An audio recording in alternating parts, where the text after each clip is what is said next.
గులాబీ చెట్లు. ఎందుకంటే ఇవి గాంధీ జయంతి జెండా వందనానికి పువ్వులు అవసరం కాబట్టి గులాబీ చెట్లు.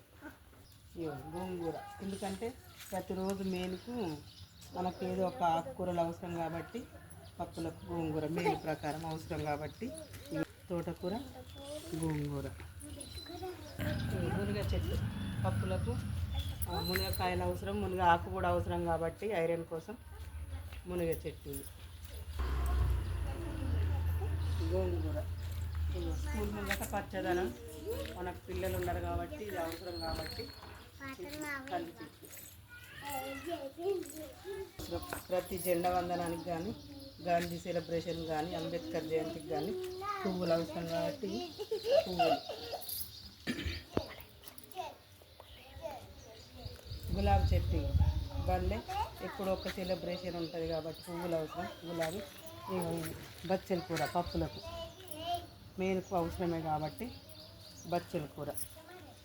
మందార చెట్టు ఇవి కూడా గాంధీ జయంతికి అవసరం. ఇది గులాబీ చెట్టు.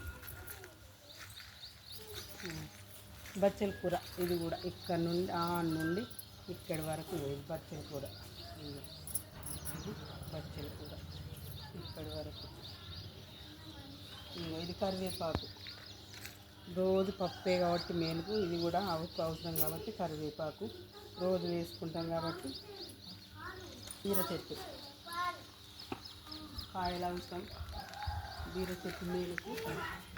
ఇది కూడా తోట కిచెన్ గార్డెన్ అవసరమే కాబట్టి ఇది ఇక్కడి వరకు బీర చెట్టు.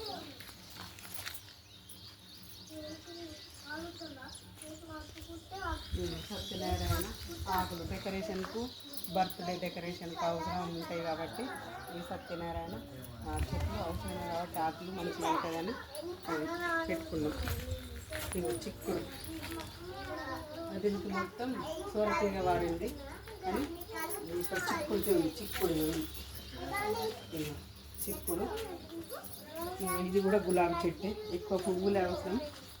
ఇది కూడా సోర చెట్టు మనకు అవసరమే కాబట్టి మేలుకు సాంబార్కు పెట్టుకున్నాం.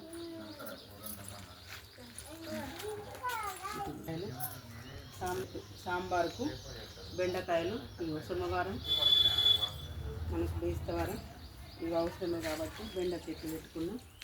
ఇంకా మిరప చెట్టు ఇవి పచ్చిమిరపకాయలు అవసరమే కాబట్టి ఇక మిరప చెట్టు పెట్టుకున్నాం. కొంచెం వర్షానికి అదే ఇప్పుడు ఇవి పూత స్టార్ట్ అయింది. మిరపకాయలు ఇవి అవసరమే. ఇక బెండ చెట్లు ఇంకా కొన్ని పోయినాయి కాబట్టి ఇంకా ఇవి అవసరం పెట్టుకున్నాము. ఇది కూడా తోటకూర పప్పులకు తోటకూర బచ్చల కూర గోంగూర 3 ఆకులు ఆకుకూరలకు అవసరము.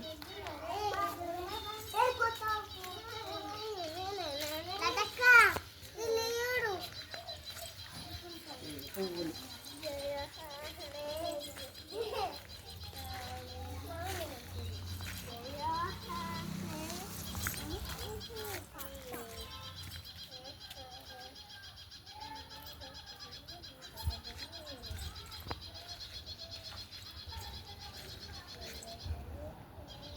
ఇది మా బడి పిల్లలు, ఇది మా పిల్లలు, మా గుడ్ పిల్లలు, మా పిల్లలు స్కూల్ పిల్లలు.